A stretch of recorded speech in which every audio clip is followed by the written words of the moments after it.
Today we have to talk about this Cramer's rule. It's about talking about simultaneous equation.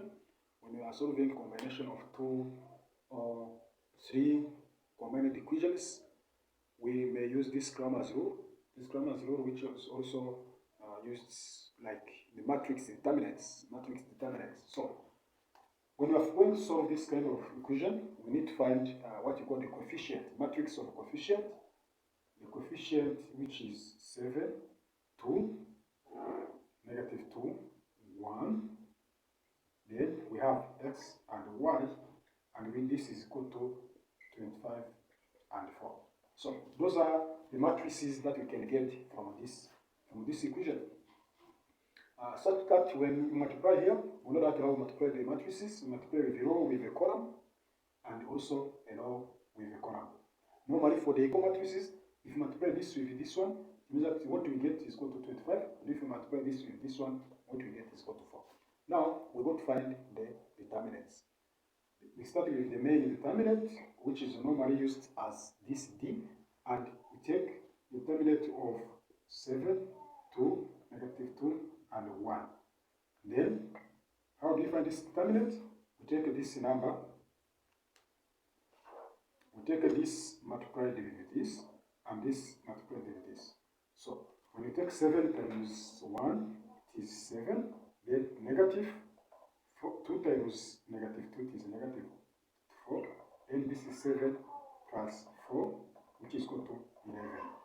Now, after getting this D, we go to find the determinant, but the term depending into the coefficient of x.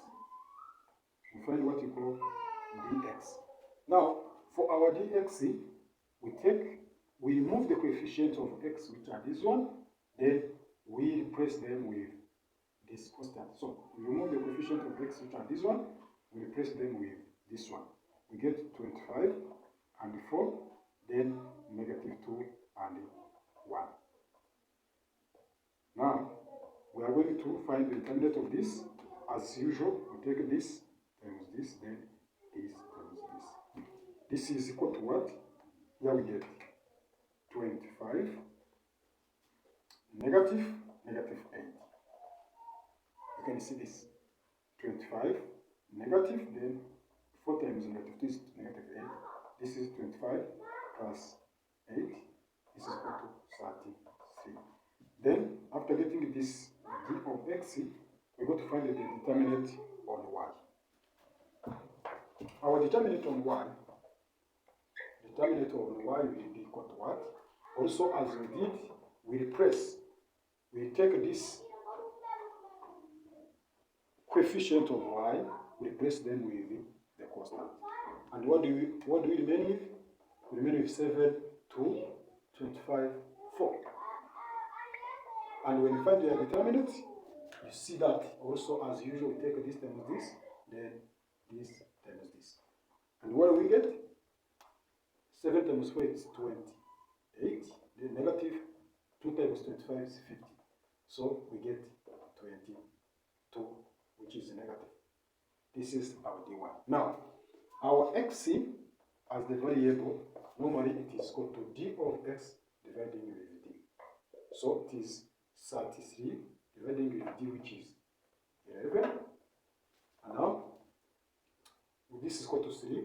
Our y is equal to d of y dividing with d, which is equal to negative 22. This one dividing with 11, then we get negative 2. So this is how we use Cramer's rule, and the solution set. The solution set will be x, which is 3, and y, which is negative 2. That is the solution set. And this is how we use Cramer's rule when